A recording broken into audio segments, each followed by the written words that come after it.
Welcome back mga kaaldab. Ito na naman po ang inyong lingkod, si Mr. Destiny. At magbibigay na naman tayo ng pinakamagandang update po ngayon sa social media. Ito yung mga nakalap kong impormasyon mga kaaldab na si Alden Richards at si Mengay nga po talaga ang namigay ng tulong sa Bulacan. Bakit nga po ba kasi pumasok pa itong news ng 24 oras? Well, siyempre mga kaaldab, nabalitaan po kasi napupunta nga po daw talaga sa Bulacan si Alden Richards para mamigay ng kumbaga relief goods o tulong sa mga binaha sa Bulacan. Kaya nga po agad-agad pumunta ang GMA Kapuso. Kung mapapansin nyo po sa video, di po ba, huli na po dumating ang GMA Kapuso na parang kumbaga inantay lang ng GMA Kapuso bago mamigay ng tulong. Kasi kung mapapansin nyo mga kaaldab, lahat po ng mga dinala ni Alden Richards doon, karamihan doon McDo. Hindi po ba talagang full support? Samantalang mga kaaldab, si Mengay din daw po ay base sa mga nakalap kong impormasyon, namigay din po ng tulong. Kaya lang, hindi lang po talaga to na videohan, hindi lang talaga to binigyan ng pagkakataon na kumbaga ipamahagi at lumabas po siya. Kaya nga sabi ko sa inyo mga kaaldab, may mga bagay-bagay po na magtataka din po kayo. Hindi po ba? Bakit nga po ba hindi sinasamahan ni Congressman Arjo si Mengay sa pagbibigay ng tulong sa mga kababayan ni Maine sa Bulacan? Hindi po ba? Di po malaking effort yun, di po ba? Para po sa Army at siyempre sa mga Maine fanatics. Dahil second anniversary kuno nila Mengay at ni Congressman Arjo, pero bakit hindi man lang ito nag-celebrate? Hindi man lang to kumain sa labas, hindi man lang to kumbaga pumunta sa isang eksklusibong restaurant para mag-celebrate, para ipakita, para kumbaga iparamdam kung gaano nga po ba kahalaga ang anniversary na kasal. Kung saan mga kaaldab dito nyo malalaman kung gaano nga po ba katibay yung samahan ng mag-asawa. Hindi naman po mag-asawa, kaya nga po wala man lang post, wala man lang update. Although yung iba nagre-react sa akin, baka yung iba mag-react sa akin din, daming mga photos.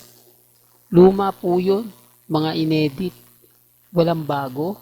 Hindi po ba kapag ako nagbibigay ng mga post ng mga throwback picture, galit na galit po kayo, inis na inis po kayo, bakit sila lang po yung nag-post at hindi naman po mismo sa account ni Mengay, sa account ni Congressman Arjo? Oh, real talk mga kaaldab. Sabihin na natin for the sake of the fans na hindi kailangan sa District 1 si Congressman Arjo kasi hindi naman siya taga Bulacan. Normal lang na hindi niya samahan si Mengay.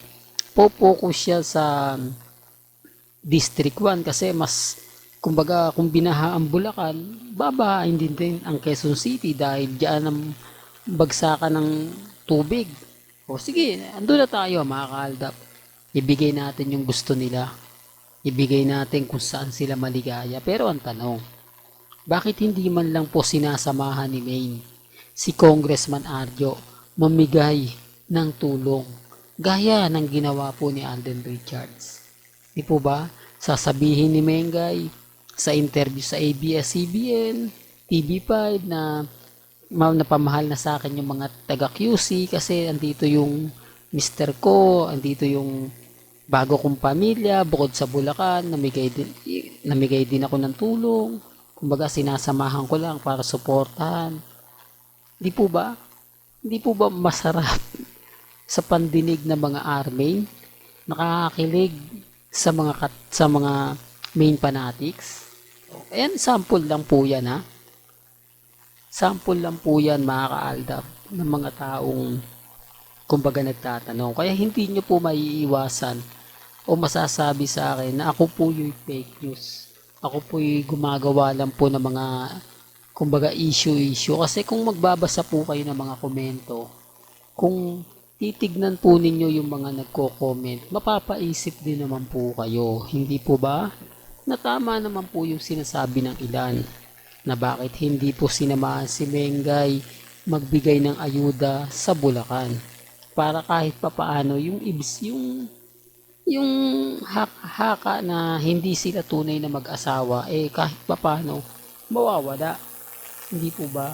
Mababaling yung atensyon sa dalawa. O yan o, namimigay ng mga tulong yung mag-asawa, masaya pa sila, talagang nag-e-effort sila, namigay sila ng tulong sa Quezon City, sa District 1, talagang bumaha ng napakaraming tulong, talagang suporta, sanib puwersa sila, si Mengay sa MacDo, si Congressman Arjo sa Inasal Republic,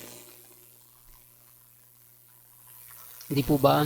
Tapos mayroon pang bagong restaurant si Mengay, di po ba?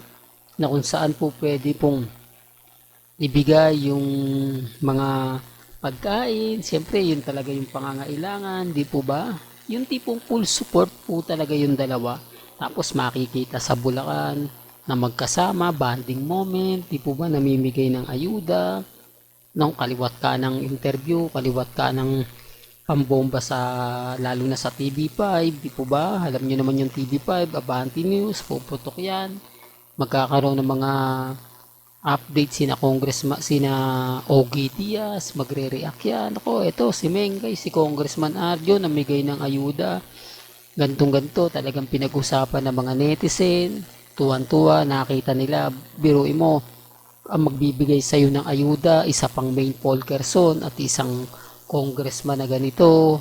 Po ba? Kahit napakalayo ng, kahit sabihin na hindi ka distrito ni Congressman Arjo, pumunta pa rin siya para mamigay ng ayuda sa Bulacan dahil nandun nakatira yung kanyang ganito, di po ba? O hindi, real talk to mga kaaldab. Pag pipesta niyan, lalo na po nila Christopher Min, yung mga taong galit na galit sa Aldab, yung mga taong inis na inis. Hindi po ba mga kaaldab malaking insulto para sa atin to? Ayan, masasabi nyo, yan, Mr. Destiny, o anong masasabi mo? Paliwanag mo yun sa mga fans mo kung bakit susuportahan ka pa nila. Paliwanag mo sa mga fans mo kung anong pang gagawin mo. Ayan, halatang halata ka na fake news ka. Eto, pinag-uusapan, trending, si Mengay, si Congressman Arjo, talagang effort sila sa pamimigay sa District 1, sa Bulacan. O ito, ang dami mga photos, mga video. Baka sabihin mo, inedit na naman yan. Baka sabihin mo, kumbaga, gawa-gawa na lang yan. Ito, malinaw pa sa sikat ng buwan.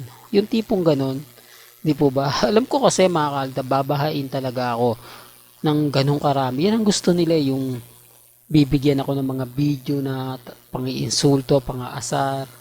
O, syempre wala na po tayong panalo ron. Di po ba? Hindi na tayo magre-react doon dahil totoo naman na binalita, namigay, o napanood sa TV Patrol, sa TV5, o syempre, kumbaga, ano man po yung maging pahayag ko, useless na kasi, di po ba, nakitaan nandun nga naman si Congressman at si Mengay magkasama, namimigay ng tulong, tapos syempre yung mga taong nabigyan ng tulong, i-interviewin yun, anong masasabi nyo, ganito ganyan, napakabait ng mag-asawa, dapat magkaroon na sila ng anak, dapat si Mengay kumbaga ganito ganyan, di po ba? O tapos yung i-interviewin pa army, nako, katakot-takot na sasabihin, ito po yung totoong mag-asawa, yung mga bumabatikos po dyan sa Aldab, hindi po ba yung i-mention tayo, sakit yun, di po ba? Na wag nyo na pong pagpilitan kay Alden kasi ganito, hindi, sinasabi ko lang po mga kaaldab para malaman ninyo. Yan po yung pinakamasakit. Di po ba? Pero wala Wala. For the record lang po, wala. Kaya, kaya nga po mga kaaldab, dito tayo sa totoo. Kila Mengay at kay Alden lang. Kaya nga sabi ko sa inyo, kung gusto nyo lang po ng pinaka-latest, abay pupunta lang po kayo at marami pa po tayong pag-uusapan. Hanggang dito na lang po ang ating latest updates. Kaya kung gusto nyo pa po ng pinaka-latest at sariwang update, Abay tumutok lang po kayo dito po sa channel ni Mr. Destiny para updated po kayo sa mga bago at sa mga latest na i-upload po natin. Maya maya lang. Hanggang sa muli, salamat po sa panonood at pakikinig.